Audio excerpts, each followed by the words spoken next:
다 같이 오늘의 말씀 읽겠습니다. 마태복음 22장 15절부터 22절까지입니다. 한 목소리로 같이 읽도록 하겠습니다. 마태복음 22장 15절부터 22절 시작. 그때에 바리새인들이 가서 어떻게 자기들이 그분의 말로 함정에 빠뜨릴까 의논하고 자기 제자들을 헤롯 당원들과 함께 그분께 보내어 이르되 선생님이여 우리가 알기에 선생님은 진실하시고 진리 안에서 하나님의 길을 가르치시며 또 아무도 신경 쓰지 아니하시나니 선생님은 사람들의 외모를 중히 여기지 아니하시나이다. 그런즉 선생님은 어떻게 생각하시나이까? 우리에게 말씀해 주소서. 카이사르에게 공세를 바치는 것이 율법에 맞나이까 맞지 않나이까 하거늘 예수님께서 그들의 사악함을 아시고 이르시되 너희 위선자들아 너희가 어찌하여 나를 시험하느냐 공세 돈을 내게 보이라 하시매 그들이 데나리온 하나를 그분께 가져오거늘 그분께서 그들에게 이르시되 이 형상과 그 위에 쓰인 글이 누구의 것이냐 하시니 그들이 그분께 이르되 카이사르의 것입니다 하매 그때에 그분께서 그들에게 이르시되 그런즉 카이사르의 것들은 카이사르에게 하나님의 것들은 하나님께 바치라 하시니 그들이 이 말씀들을 듣고 놀라며 그분을 떠나 자기들의 길로 가니라. 아멘. 오늘은 마태복음 말씀과 또 그 이외에 다른 말씀, 특히 로마서 13장 말씀 갖고 말씀을 전합니다. 제목은 국가와 교회의 관계를 바라보는 그리스도인의 자세라는 제목입니다. 다 같이 말씀을 위해서 기도하겠습니다. 하나님 아버지 감사합니다. 예배를 주심에 감사드리고 저희 이제 예배 특히 말씀을 전하는 그러한 시간입니다. 주님의 영께서 함께 해주시고 주님의 말씀이 떨어지지 않고 참 마음밭에 올바로 뿌려내려지고 주님의 진리가 올바로 전달될 수 있도록 주님 인도해 주시옵소서. 우리 주 예수 그리스도의 이름으로 감사히 기도드립니다. 아멘. 아까 말씀드린 것처럼 오늘의 설교 제목은 국가와 교회의 관계를 바라보는 그리스도인의 자세라는 제목인데 어쩌면 자세라는 것은 바램인 것도 포함되어 있을 것이고 그래서 우리의 기도 또 포함되어 있다고 보시면 됩니다. 국가를 향한. 지금 저희가 기도하고 그리고 박성훈 형제님도 또 이렇게 교회 어나운스를 하시면서도 말씀드렸듯이 지난주 참 마음이 무거운 그러한 한 주였습니다. 저도 한 주를 이렇게 무겁게 한 주를 보낸 적이 없었던 것 같아요. 한국에서 나라든 소식 때문에 그랬던 것이죠. 여러분의 각자의 생각이 또 조금씩은 다를 수 있겠으나 저는 어찌되었건 조국 대한민국과 그 국민을 생각하면서 마음이 참 많이 아팠습니다. 그렇지 않아도 삶이 팍팍하고 또 현실이 어려운데 거기에 힘없는 또 국민에게 엄청난 짐까지 지워지는 것 같아서 또 그랬습니다. 저한테 직접적으로 지금 여기에 시민으로 살고 있는 캐나다에서 사람으로서 참으로 어떻게 보면은 물리적으로는 관계가 없을지도 몰라도 그래도 잠도 잘 못 잤고 머리도 아프고 심적으로 많이 힘들고 참 그랬었습니다. 기도도 계속 나오고 그래서 그 전에 준비하고 있었던 설교도 현재 그 상태 대한민국의 지금 현재 상황 그리고 또 마음을 생각할 때 주제에 맞지 않는 것 같아 보였습니다. 그러면서 생각난 것은 국가와 교회는 무엇인가 혹은 국가와 우리의 믿음은 무슨 관계인가 이런 질문을 스스로 해보게 되었습니다. 너무도 큰 주제이고 이런 것은 참 어려운 주제이기도 한데 그리스도인으로서 국가를 어떻게 생각해야 되는가에 대한 매우 본질적인 그러나 매우 기초적인 그러나 어떻게 보면 간단한 그러한 생각을 같이 나누고자 합니다.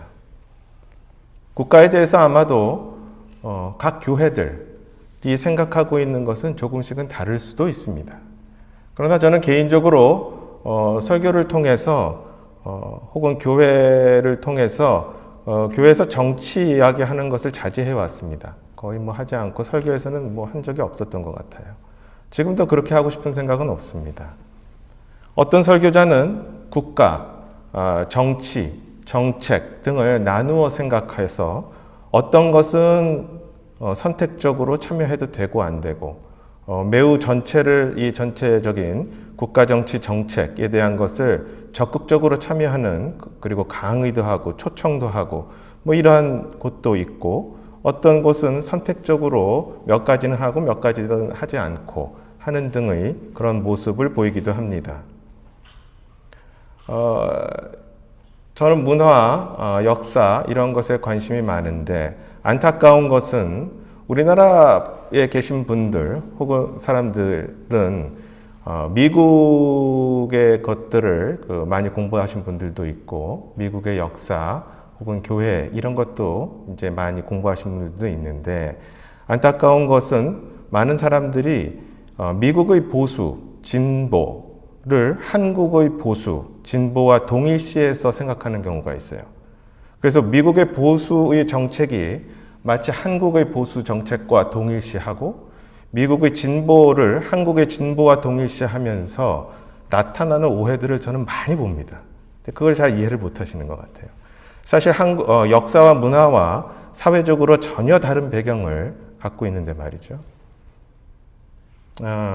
그래서 마치 구원이라는 단어가 있을 때 천주교의 구원과 우리가 믿는 구원이 다르지만 그 단어는 같이 쓰는 것처럼 이 단어에 대한 정의가 그 안에 내면은 다른데 같이 사용하는 경우를 종종 보게 됩니다.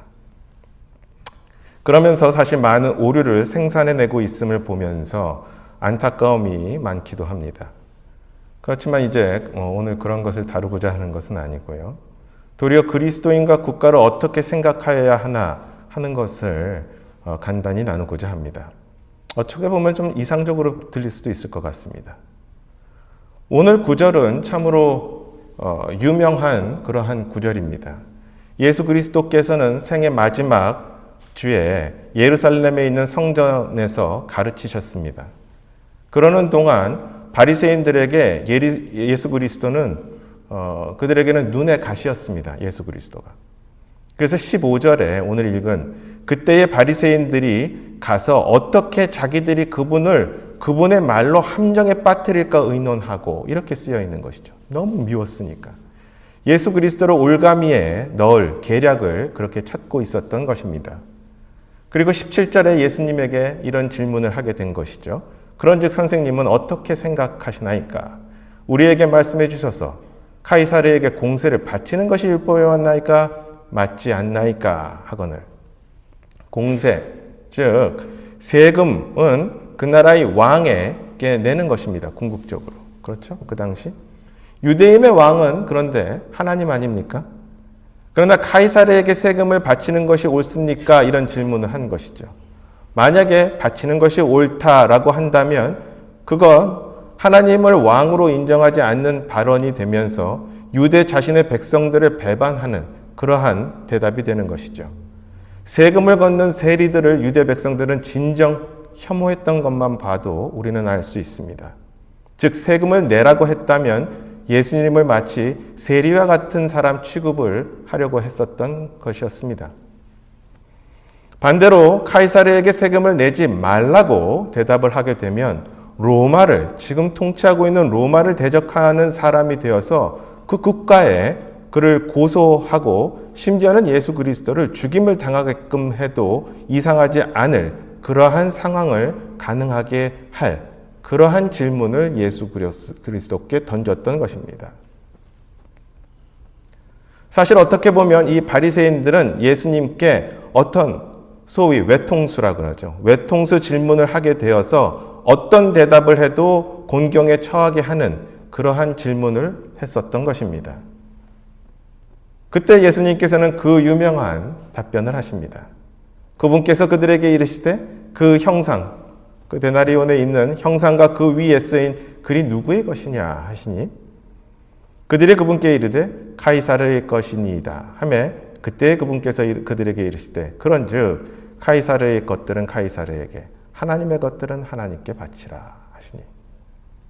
그걸 읽을 때 통쾌하죠. 저는 아주 통쾌합니다. 정말로 그 누구도 생각하지 못한 그러한 답변이었습니다.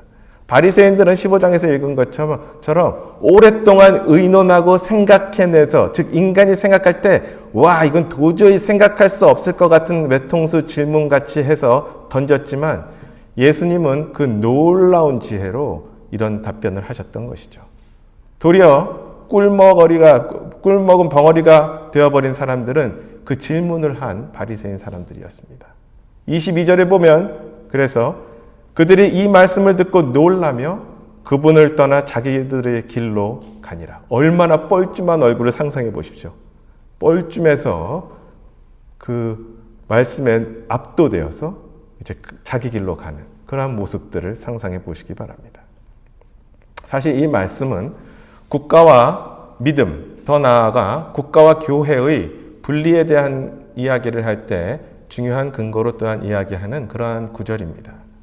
1920년 미국 국회의사당 야외 계단에서 텍사스주, 굉장히 바이블 벨트죠. 그 배프티스트 벨트라고 얘기합니다.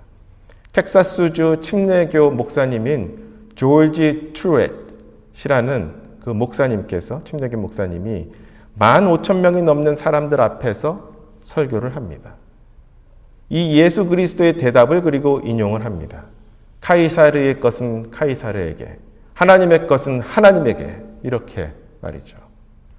그 당시 그분의 설교 제목은 Baptist and Religious Liberty, 즉 침례교인과 종교의 자유라는 설교 제목이었습니다.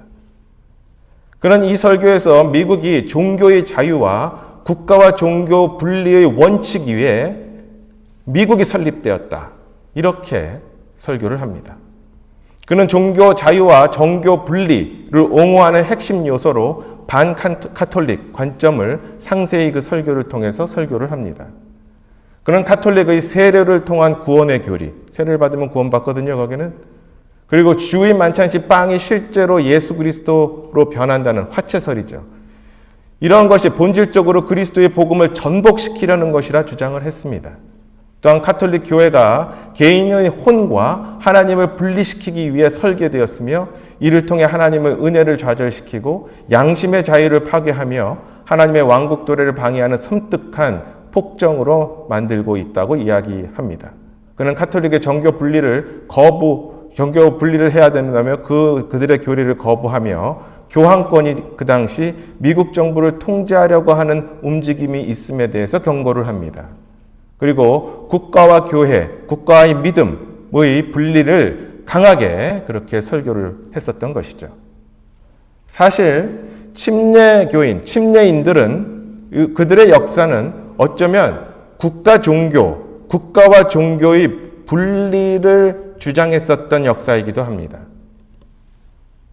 국가와 자신의 믿음을 분리하려는 움직임 속에서 수많은 사람들이 그들의 믿음의 양심을 지키려 심지어는 순교를 당해왔던 역사가 침례교인의 역사입니다. 그 이유는 강압적으로 자신의 믿음을 국가가 통치하려고 했었기 때문입니다. 즉 국가 권력을 믿음을 통해 믿음까지도 통제하려고 했기 때문에 국가가, 그 권력이 믿음을 지키려 죽었던 것이 많은 침례교인들의 순교의 역사입니다. 사실 국가와 종교의 분리가 올바로 있을 때, 우리 침례교의 믿음이 가능하게 됩니다. 그 이유는 각각 개인의 혼의 믿음에 대한 자유를 우리의 침례인들은 강조하기 때문에 그렇습니다. 구원은 각 개인이 복음을 듣고 믿음으로 예수 그리스도께서 자기 죄를 씻으시고 죽으시고 부활하셨음을 받아들이고 예수님을 구세주로 받아들였을 때 그 구원이 일어나는 것이고, 그것은 그 누구도 대신할 수 없으며 오직 각 개인이 그것을 개인적으로 받아들였을 때 일어나는 것이 구원입니다. 그러기에 각 개인의 믿음의 자유는 침례인들에게 진정 너무도 중요한 것입니다. 이것은 국가 종교가 시켜서, 부모가 심지어는 시켜서 구원을 받는 것이 아니기 때문에 그렇습니다. 그러기 위해서는 국가는 자유로운 국가여야 됩니다. 그 믿음에서 인간이 만들어낸 지금까지 역사상 가장 합리적이면서도 안전하면서도 그러한 자유를 보장하는 제도가 바로 민주주의를 기반으로 한 공화국인 것입니다. 민주공화국인 것입니다. 즉, 주권이 왕이나 군주에게 집중되어 있는 것이 아니고 그 주권이 모든 국민에게 있다라는 것이죠. 그래서 올바른 믿음은 공산주의에서 나올 수 절대 없고 독재 국가에서 절대 나올 수 없고 지금 상태에서는, 지금 역사상 우리의 믿음이 온전히 보존되기 위해서는 자유민주공화국에서 그것이 가능한 것입니다. 민주주의는 예수 그리스도께서 오실 때까지 있는 지금까지의 역사상 가장 훌륭한 국가 형태인 것이죠. 한 사람이나 한 집단에 권력이 집중되면 문제가 생기는 것을 우리는 역사를 통해서 너무도 잘 알고 있기에 지금 이 죄된 세상에서는 모든 사람이 참여하여 그 권리가 모든 사람에게 분배되는 자유민주주의가 그나마 가장 좋은 제도가 되었다고 우리들은 생각하고 있는 것이죠.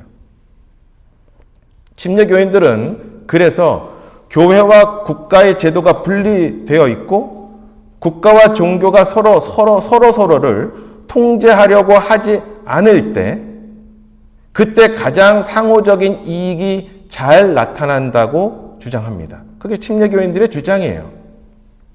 우리가 이야기하는 침례교인이 믿는 Baptist, B-A-P-T-I-S-T-S, B를 시작하면 Biblical Authority, 그렇죠? Autonomy of Local Church 이렇게 쭉 나오는. 거기서 맨 마지막에 S를 얘기할 때 Separation of Church and State라고 얘기합니다. 국가와 종교의 분리. 이것을 강조하는 것이죠. 그래서 우리는 교회의 지도력을 장악하기 위해 교회, 예배 스타일, 종교기관, 교회의 멤버십 또는 누가 그 교회의 리더가 될 것인지 등을 국가가 지시하지 않아야 합니다. 당연히. 그렇죠? 교회는 영적 목적을 위해 국가의 권력이나 재정적 지원을 교회가 구해서도 안 됩니다. 그러니까 독립침례교회가 올바른 형태인 것이죠. 그리고 자신의 믿음을 실현시키기 위해서 정치에 직접적으로 참여하는 것을 이상적으로 여기지 않습니다. 침례교인들은. 그 이유는 잘못하면 자신의 믿음을 강요하는 국가와 종교의 분리의 그러한 믿음에 상충되기 때문에 그렇습니다.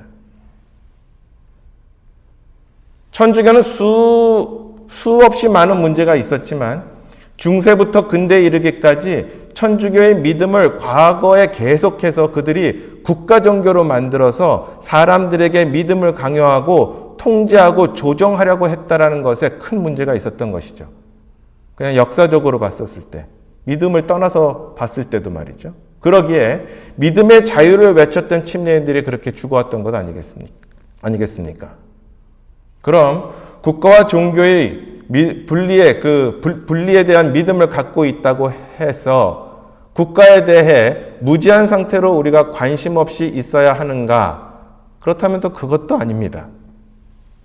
왜냐하면 앞서 말씀드렸듯이 우리의 믿음을 위해서는 자유로운 혼의 그들의 결정이, 자유로운 결정이 굉장히 중요한데 그러한 각 개인의 혼의 자유는 올바르고 자유로운 국가 안에서 그것이 가능하기 때문에 그렇습니다.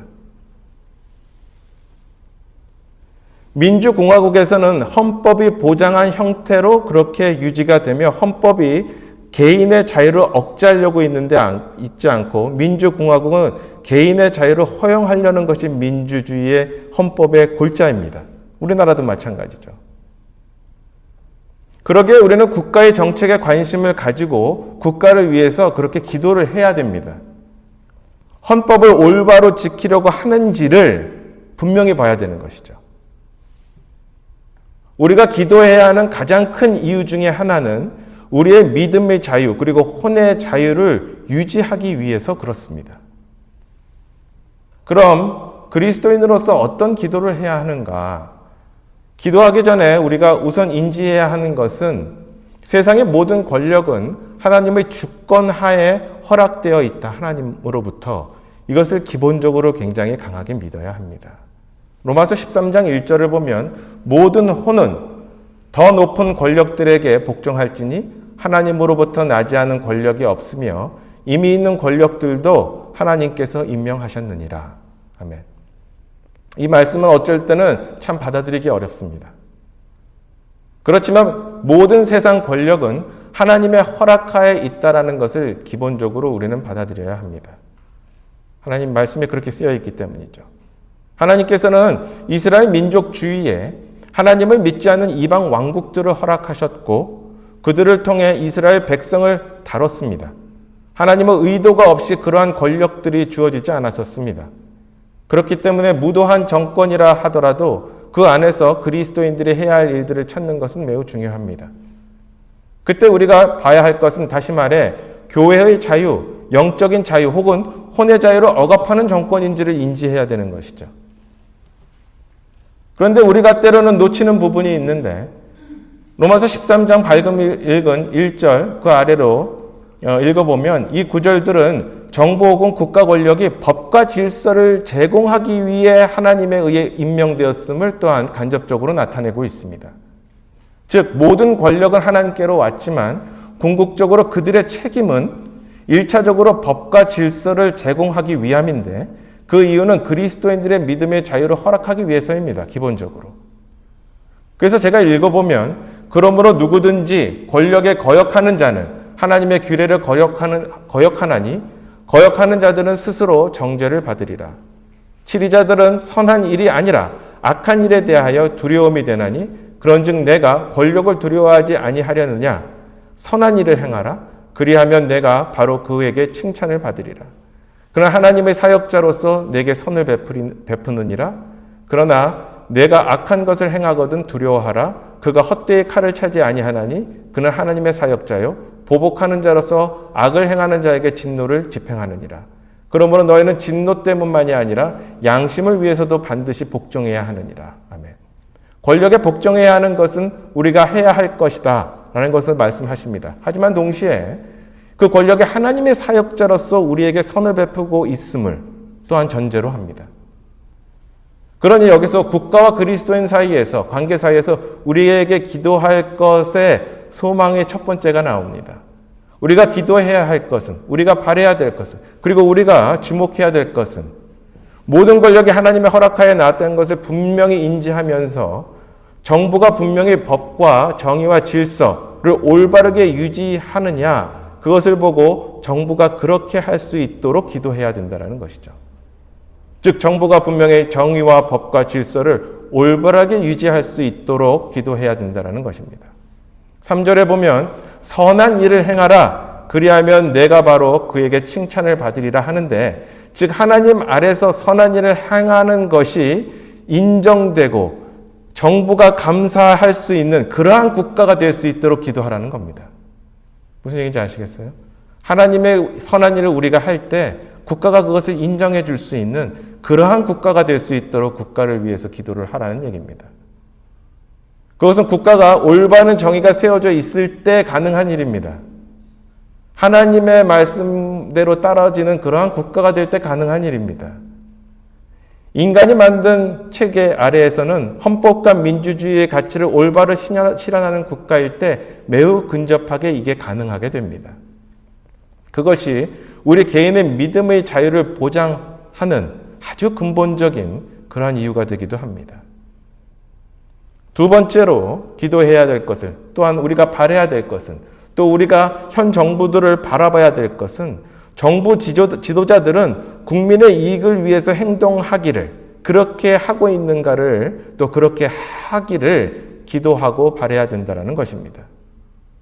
베드로전서 2장 13절 14절을 보면 주를 위해 사람의 모든 규례에 복종하되 왕에게는 최고 권위자에게 하듯하고 총독들에게는 악을 행하는 자를 징벌하고 잘 행하는 자를 칭찬하기 위해 그가 보낸 자들에게 하듯 하라 라고 이야기를 합니다.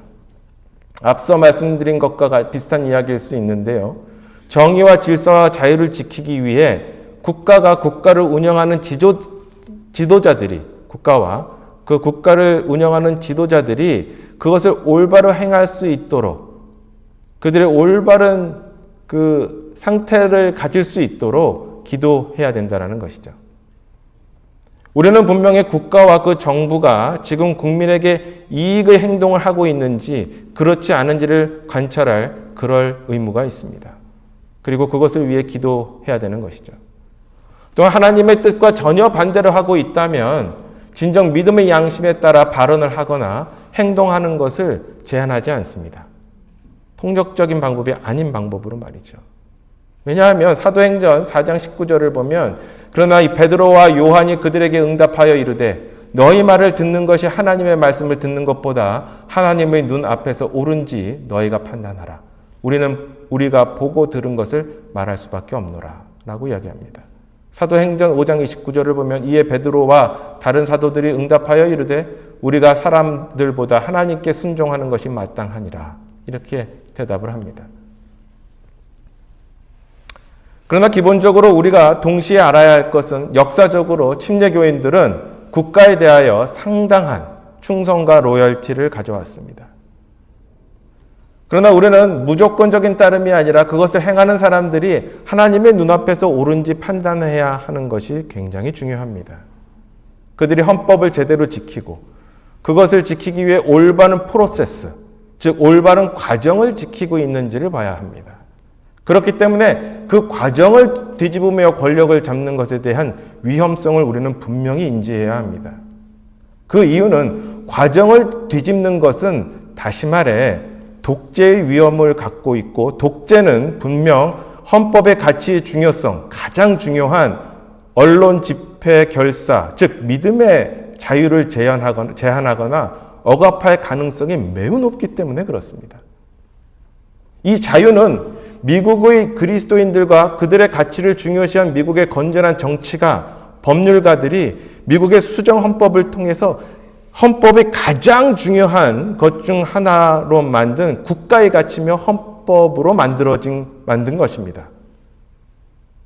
즉 이러한 언론 집회 결사, 믿음의 자유를 해할 어떤 법도 만들 수 없다라는 법을 헌법으로 만든 것입니다. 그것을 통해 사실 믿음의 자유를 법적으로 보장을 했던 것이고, 저는 이러한 것이 미국의 침례교가 가장 큰 교파가 형성되는데 가장 큰 역할을 했다고 생각을 합니다. 이 믿음의 자유가. 그러기에 이러한 자유를 억압하면서까지 자신들의 목적을 위해 그 수단과 과정을 뒤집으려 하거나 무시하려고 하는 것은 매우 위험한 것이다 라는 것을 우리는 알아야 됩니다. 우리가 가장 증오하는 집단 중 하나가 바로 천주교의 예수회입니다. 그들은 자신의 천주교 세력과 가치를 지키고 교황의 말을 지키기 위해서 기독교인들을 무참히 폭력하고 살인하고 테러하고 고문해 왔습니다. 교황에 대한 절대적인 신임과 복종을 기반으로 하는 군대식 정신이 그들의 특징입니다. 마치 생명이 없는 몸처럼 이라는 이야기가 있습니다. 그렇게 그들은 생각하고 행동했던 것이죠.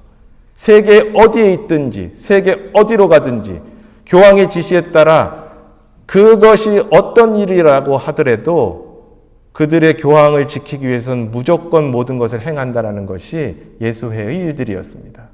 위험한 생각 아닙니까? 그 가치가 어찌 되었던.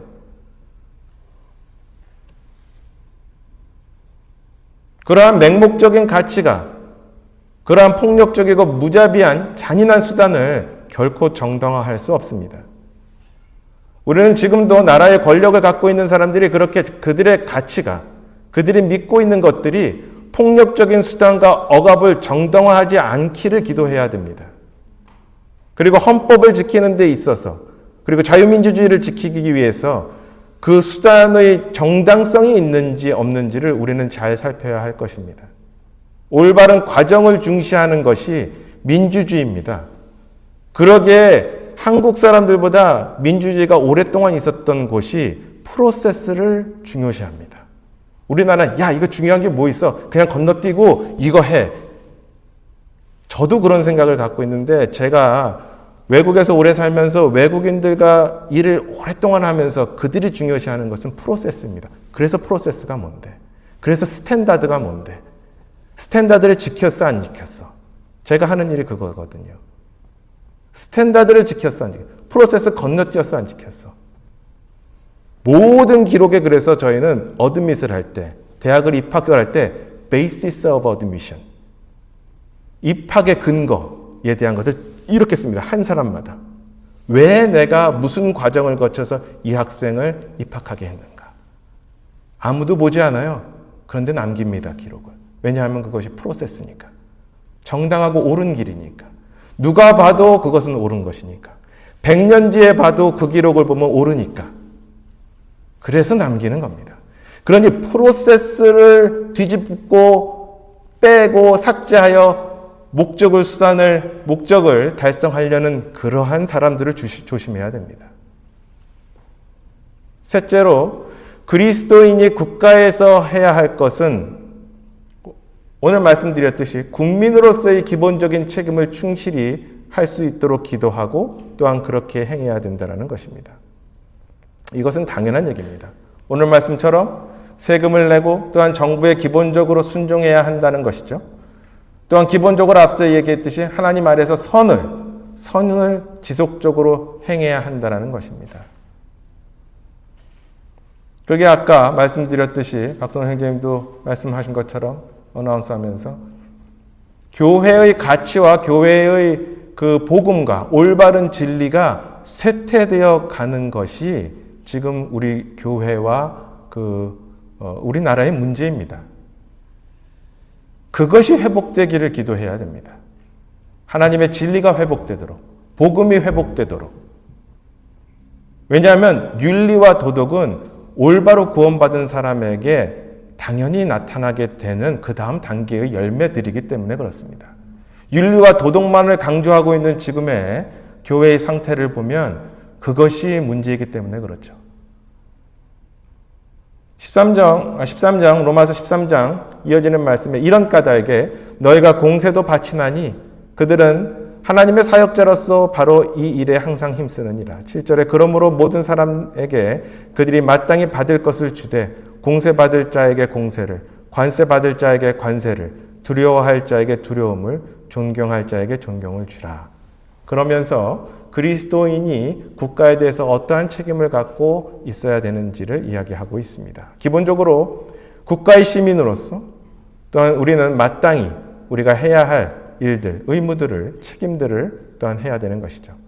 그리스도인들도 그 예외가 아닙니다. 그리스도인들은 국가를 법상에 해야 하는 국민으로서의 책임을 분명히 해야 합니다. 또 넷째로 교회가 해야 할 활동들을 자유롭게 행할 수 있게 하는, 교회의 활동을 자유롭게 행할 수 있게 하는 그러한 정부를 위해서 지속적으로 기도해야 됩니다. 올바른 교회들은 설 곳이 점점점 없어지고 있음을 우리는 알고 있죠.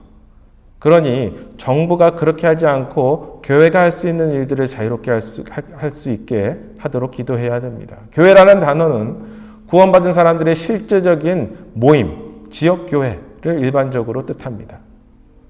또한 유사 교회 기관들, 예를 들어 협의회들, 총회들, 학교들, 크리스천 학교들, 사역, 선교기관 같은 종교적 목적을 위해 설립한 다양한 단체들도 있을 겁니다. 이러한 교회와 그 밖에 여러 단체들의 활동을 할 수 있도록 보장을 받아야 되는 것인데요. 교회의 본질은 예수 그리스도의 복음을 전파하고 선교하고 교리를 가르치고 성도들의 영적인 성장을 돕고 그리스도의 이름으로 침례를 주고 하는 등의 일들을 합니다. 그리고 부수적으로 여러 봉사활동들도 할 수 있는 것이죠. 기독교가 그동안 믿지 않는 사람들에게 인정을 받았고 또 사랑을 받아왔던 이유는 그들이 기독교의 본질적인 교리에 대해서 일반 사람들은 모른다 하더라도 그들의 눈에서도 예수 그리스도의 가르침을 믿고 그대로 행했던 교회의 사람들이 실제로 정의와 선을 평화적으로 추구하고 윤리적 도덕적으로도 옳은 것을 추구하는 것이 그들의 눈에도 보였기 때문에 그렇습니다. 즉 기독교가 올바르게 성장했던 시기에, 기독교가 올바르고 잘 성장했었던 그러한 시기에 사회적으로 정직함과 윤리적으로 옳은 것이 사회의 아주 중요한 덕목이었음을 우리는 보게 됩니다. 역사적으로. 요즘 현대사회에서 이러한 것들이 정말 많이 사라져서 안타깝지만 우리가 정부와 정치인에게 바라고 기도해야 하는 것들도 그런데 이런 것이죠. 하여튼 그래서 이상적으로는 국가와 교회의 상호 관계가 상호 이익이 될 수 있기를 기도해야 됩니다. 예를 들어 국가는 질서와 안전을 그리고 영적, 혼적인 자유로움을 보장해야 합니다. 그것을 제공해야 됩니다. 이것들은 교회의 사명을 수행하는 데 꼭 필요합니다. 그리고 교회는 법을 준수하고 근면하고 정직한 국민으로서 성장하도록 사람들을 영적으로 구원시키고 그들을 올바르게 영적으로 훈련시켜 성장하도록 그렇게 함으로써 국가에도 긍정적인 사회 질서에 기여할 수 있도록 사람들을 훈련시키는 그러한 의무를 갖고 있는 것이죠. 그러기에 우리가 해야 할 것은 교회가 또한 교리적으로 올바르고 구원받은 사람들이 도덕적으로 윤리적으로 올바르게 성장할 수 있도록 돕고 교회를 그렇게 행할 수 있도록 교회가 성장할 수 있도록 기도해야 된다는 것입니다. 다섯째로 우리는 그러기에 이러한 현실을 바라볼 때, 그러나 현실을 바라볼 때 다시 오실 예수님을 계속 기대하고 소망해야 된다는 것입니다. 완전한 국가는 역사상 한 번도 있지 않아 왔습니다. 그것은 죄된 이 세상에서는 불가능합니다. 그 이유는 완전하고 완벽한 통치자가 있기가 불가능하기 때문에 그렇습니다. 그러한 시스템이 있기에, 이 완전한 완벽한 시스템이 있기에 불가능하기 때문에 그렇습니다. 설사 그것을 이룰 수 있는 매우 완벽에 가까운 지도자가 한 명 나타났다 하더라도 그 인간의 생명이 유한하기 때문에 길어야 몇 년, 소위 태평성대가 몇십 년 있을지언정 그것이 오래가지 않으면 100% 제가 확신합니다. 앞서 말씀드렸듯이 한 사람 혹은 한 집단의 그 힘과 권한이 집중되면 그것은 썩을 수밖에 없습니다. 우리가 너무나 오랫동안 봐왔죠. 그래서 인간의 그 유한함과 모자람을 보충하기 위해서 권한을 분산시키고 그리고 특별히 모든 국민에게 분산시키는 것이 안전하기에 그나마 민주주의 공화국에 나오게 된 것이고 권력의 집중을 한 집단에 쏠리지 않게 하기 위해서 삼권 분립이 있는 것 아닙니까? 그러나 오늘날 우리가 보다시피 이것에도 맹점이 있음을 우리는 지난주에 보게 되었습니다. 그래서 우리가 해야 될 것은 주님이 다시 오실 것을 계속 또한 고대하며 기다려야 되는 것이죠. 예수 그리스도께서 다시 오실 때 국가, 완전한 국가, 즉 완전한 왕국의 형태를 보게 될 것입니다. 왜 왕국이냐 그때는 그것이 가능한 이유는 진정 완벽한 통치자가 영원히 계시기 때문에 왕국이 가능하고 그것이 완전한 시스템이라는 것입니다. 얼마나 좋겠습니까? 비상계엄을 걱정할 필요도 없고 그때는 전쟁을 걱정할 필요도 없고 무역전쟁과 기근과 자연재해도 걱정할 필요도 없고 심지어 개인의 건강마저도 걱정할 필요 없는 완전한 예수 그리스도의 왕국, 그 왕국 말이죠. 저는 기본적으로 국가와 교회의 분리에 대한 교리를 굉장히 깊게 믿습니다. 그 안에서 우리 그리스도인들이 취해야 할 자세들이 앞서 말씀드린 바와 같이 있습니다. 오늘 말씀드린 부분들에 대해서 기도하고 현재 캐나다처럼 안정적인 사회라 하더라도 그것이 진정 계속 올바르게 유지될 수 있도록 그래서 궁극적으로 각 개인의 혼의 자유를 보장해 주는 나라가 지속될 수 있도록 국가와 국가 지도자들과 그 안에서 살고 있는 그리스도인들과 올바른 교회를 유지할 수 있게 하기 위해 할 수 있도록 기도해야 한다는 것이죠. 이곳과 이곳 캐나다와 대한민국은 우리뿐만 아니라 우리의 동포들, 그리고 우리 모두의 자녀들과 그 자녀의 자녀들이 살아야 할 그러한 땅 아니겠습니까? 계속 우리나라와 또한 정부 관료자들 그리고 치리자들을 위해서 지속적으로 기도하길 원합니다. 기도하겠습니다.